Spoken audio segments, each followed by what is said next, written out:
De nos jours, le monde du travail est en pleine mutation. Le salariat traditionnel est remis en question.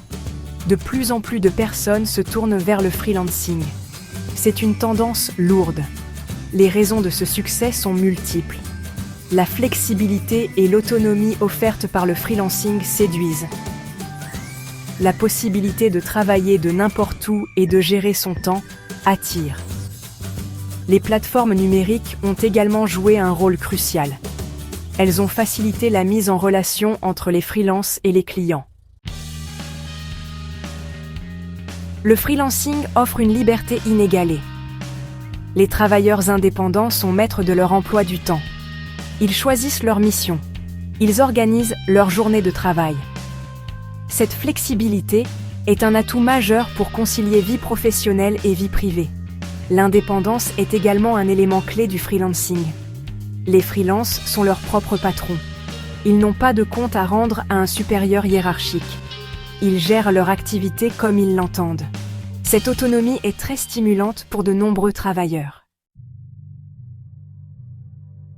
Cependant, le freelancing présente aussi des inconvénients.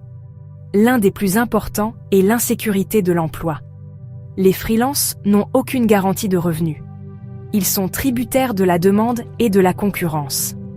De plus, les freelances ne bénéficient pas des mêmes protections sociales que les salariés. Ils n'ont pas droit au chômage en cas de baisse d'activité. Ils doivent se constituer eux-mêmes leur propre couverture santé. J'ai choisi le freelancing pour être libre et indépendante, témoigne Sophie, graphiste freelance. Mais elle admet que la précarité est difficile à vivre. Je ne sais jamais de quoi demain sera fait. Pierre, développeur web freelance, souligne le manque de protection sociale. Si je tombe malade, je n'ai aucun revenu.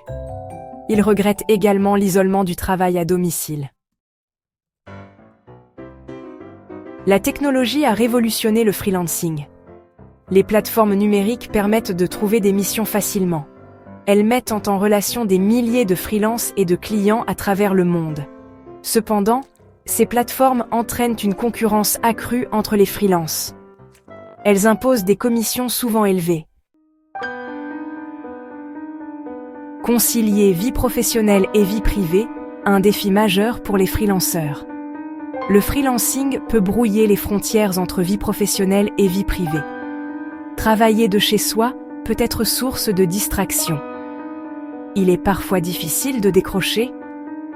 Il est important de fixer des limites claires entre travail et vie personnelle. Aménager un espace de travail dédié est essentiel.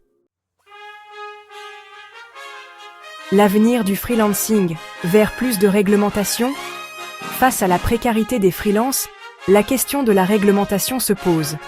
Faut-il créer un statut spécifique pour les travailleurs indépendants? Faut-il renforcer leur protection sociale? Des initiatives émergent pour encadrer le freelancing. L'objectif est de garantir une meilleure protection aux travailleurs indépendants. Le freelancing, une aubaine ou un piège? Le freelancing est une opportunité pour certains. Il offre une grande liberté et une certaine flexibilité. Mais c'est aussi un défi. Il exige une grande discipline et une bonne organisation. Le freelancing n'est pas fait pour tout le monde. Il est important de bien peser le pour et le contre avant de se lancer. Conclusion. Le choix du freelancing. Une décision à prendre en toute connaissance de cause. Le freelancing est un phénomène en pleine expansion. Il offre des opportunités uniques. Mais il présente également des risques. Avant de se lancer, il est crucial de bien s'informer.